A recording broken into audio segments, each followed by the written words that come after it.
The Tao of Self-Confidence, episode 407. Welcome to the Tao of Self-Confidence, where I share stories of amazing women who have discovered their inner journey to self-confidence. Visit our website at thetaoofselfconfidence.com. Your inner journey to self-confidence awaits.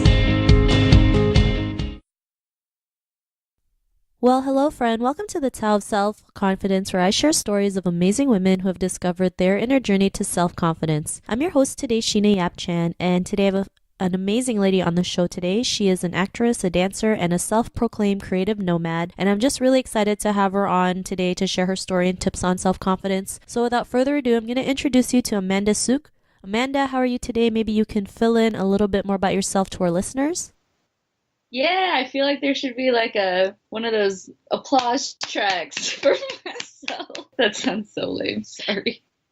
Elaboration. I don't know. I think you nailed it all. Sorry, I'm trying to think of more things to elaborate on. Oh, I guess I could maybe elaborate on creative nomad.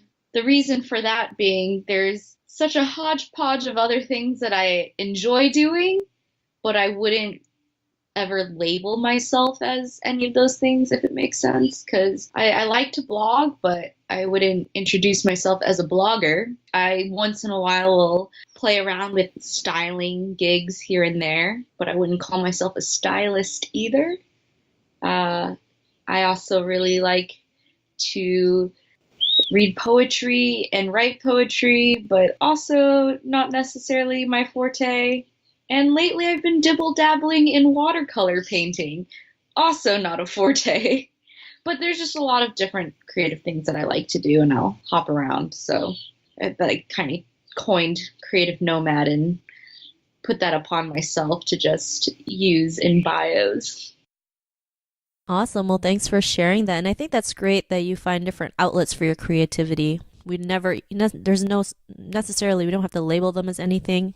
Like you said, you dabble here and there, but in the end, you find different ways to be more creative, which is great. There's not like one certain way to do that. So thanks for sharing that. And Amanda, what's your cultural background? I am Korean American, but born and raised in St. Louis, so oftentimes I also tend to identify as a white Jewish lady. Awesome. Well, thanks for sharing that. And what would be your favorite self-confidence quote?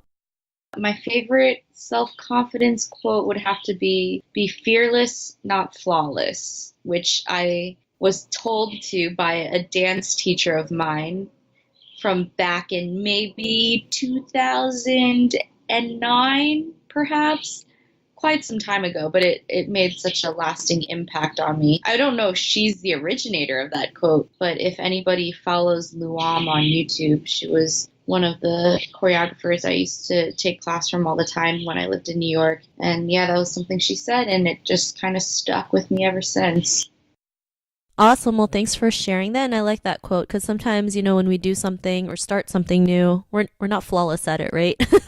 We may, like, for me dancing, I'd probably trip on my toes every 2 seconds. But sometimes you just have to have the courage to go out there and do it regardless if, maybe you fall down on the ground, just get back up and keep doing it. And sometimes we just have to learn to have that courage to do it regardless of the outcome. So I really love that quote that you mentioned. And in your own words, how do you define self-confidence?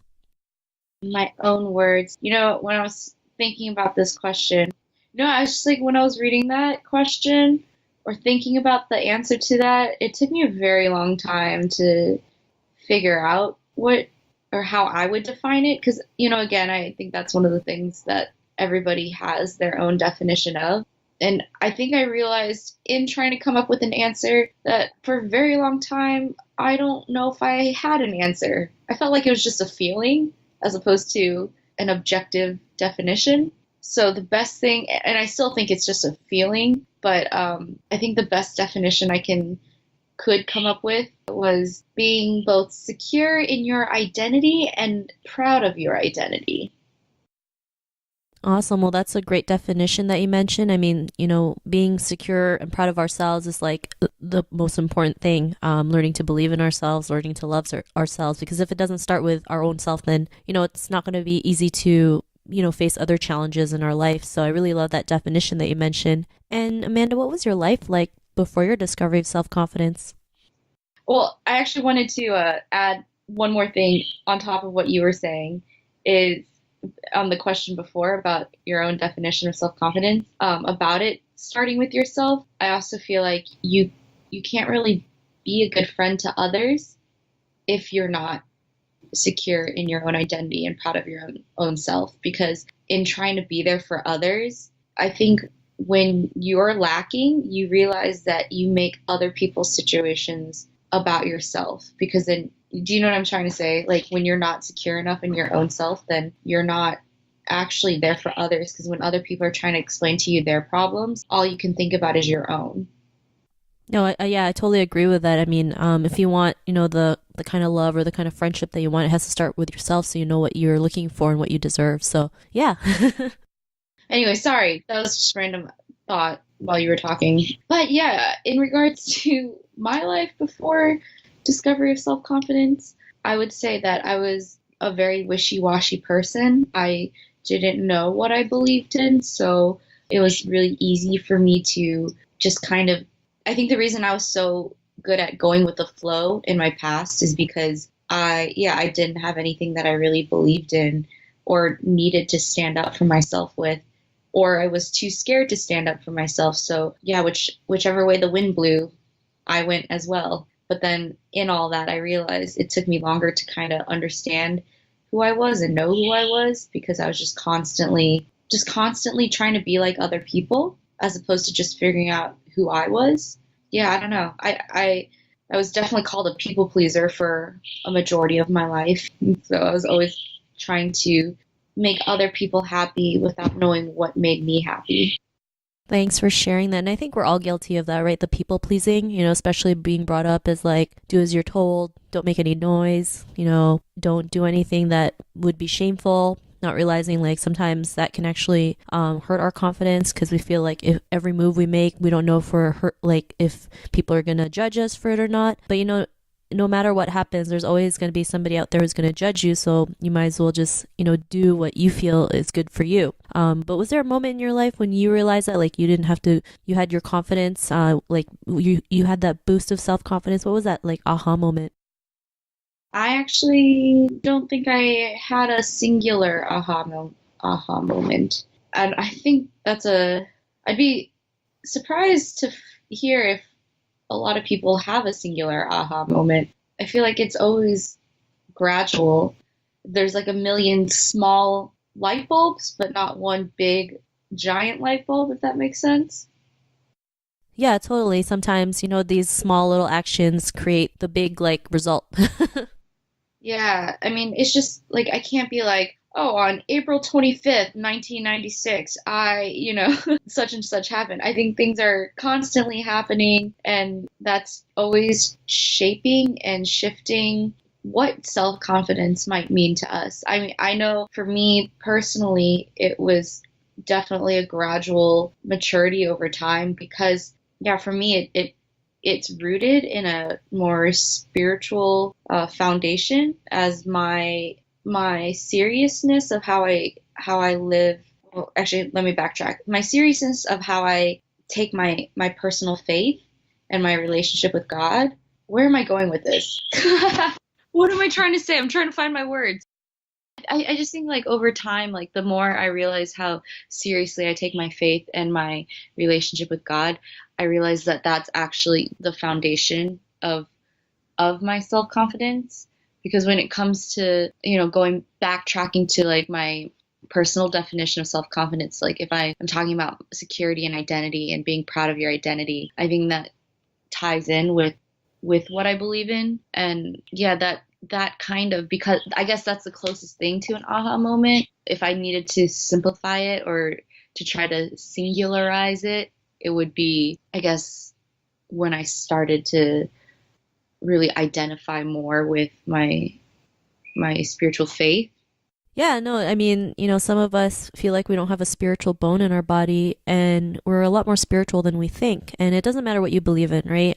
Everyone has a different belief, right, when it comes to religion and spirituality. But as long as you have that and know, like, it's like the inner work that you're doing, and it helps you become the person that you are, you start, seeing things in a different way, especially, in yourself. And, because of that realization, what's your life been like now? now I find that, like, I'll still, don't get me wrong, I'll still go through long periods of, I just call them funks. I go through these chunks of time where nothing seems to be going the way I want it to go. I think my younger self would just get trapped by that and almost paralyzed by that. Whereas now I have a better control over those lower points. I think I don't let the low points in my life shake who I am. I think that's the biggest thing is regardless of the highs and lows, like the more self-confidence you have and the more you know about yourself and understand who you are, the less shaken you are by the ups and the downs. And you know, that roller coaster analogy that we all use to describe our lives. I think like with the lack of self-confidence, that's why, like, you know, when all these great things happen to someone, if they're not grounded and if they don't know who they are, they'll shift into the stereotype of the kinds of people that are described by all these, like, you know, money, fame, whatever, those kinds of things. But the same can be said of the extremely low points. If you don't have a firm understanding of who you are and a grasp of confidence, then when you hit those low points, you get completely wrecked and you get shaken and you lose yourself. And that's when you start turning to, like, you know, all these ulterior things because you think those things will make you feel better.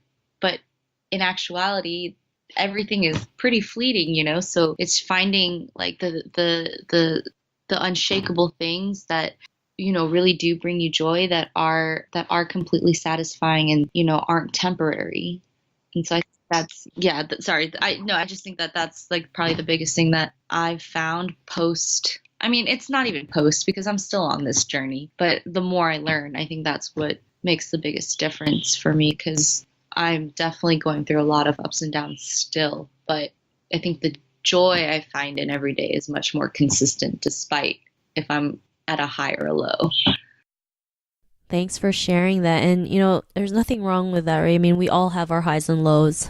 It's constantly going to happen in our lives. It's just learning to work on it and work on ourselves so that it's easier to overcome the more ups and downs that come in our lives, right? And, you know, a lot of people will say it's hard, right? It's so hard, but, you know, anything worth doing is going to be hard at first, but the more you do it, the easier it does get. So, you know, it's great that you're able to do that. And, you know, to the woman who's listening to your episode, she may be in her own journey of self-confidence. What would be that one tip you would give to her?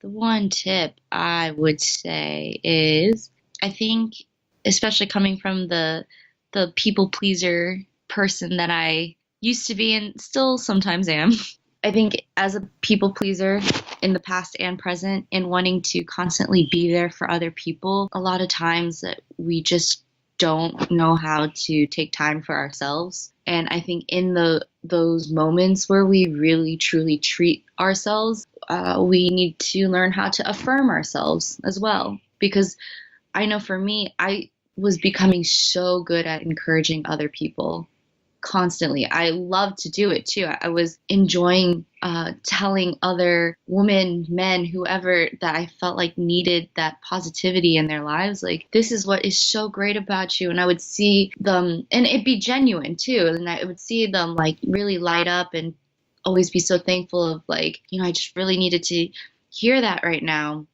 And I'd be like, wow, I can't believe no one's ever told you this. But after some time, I realized, why is it so easy for me to do that for other people, but I'm not good at doing that for myself?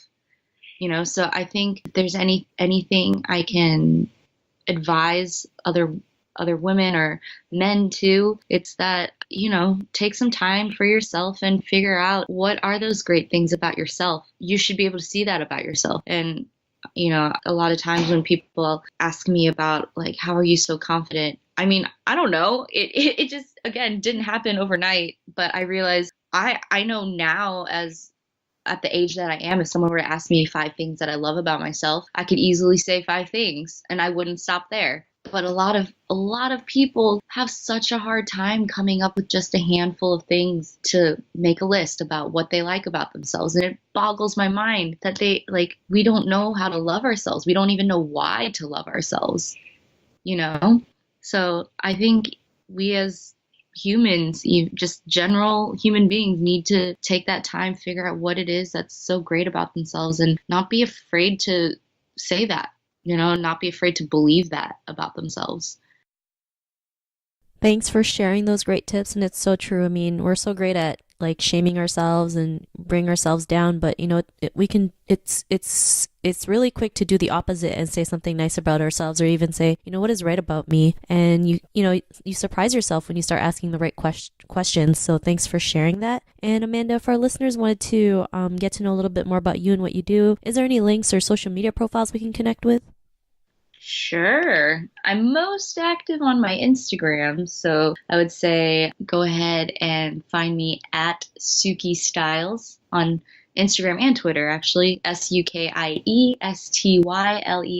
I do have a YouTube page, but I'm not as active on it. But every now and then I'll throw up a vlog or a random weird video. So if you want to find me on YouTube, that's youtube.com/Suki Floss. That's a whole nother story, but that's SUKIEFLOSS.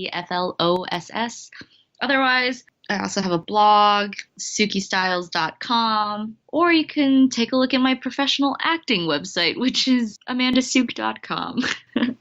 Awesome. Well, thanks for sharing that. And to our listeners, if you want to connect with Amanda, you can also head on over to thetaoofselfconfidence.com and search for Amanda's name. Her show notes will pop up along with everything else we talked about. And I just want to thank Amanda for taking the time to share her story and tips with us on self-confidence. So thank you so much. Yeah, woo, woo, woo. Thank you for having me again. Not a problem. It was great having you on the show. And to our listeners, be on the lookout for another new episode of another amazing woman's journey to self-confidence, and we'll talk to you soon. Bye for now. Bye-bye. Thank you for tuning in to another amazing episode of The Tao of Self-Confidence.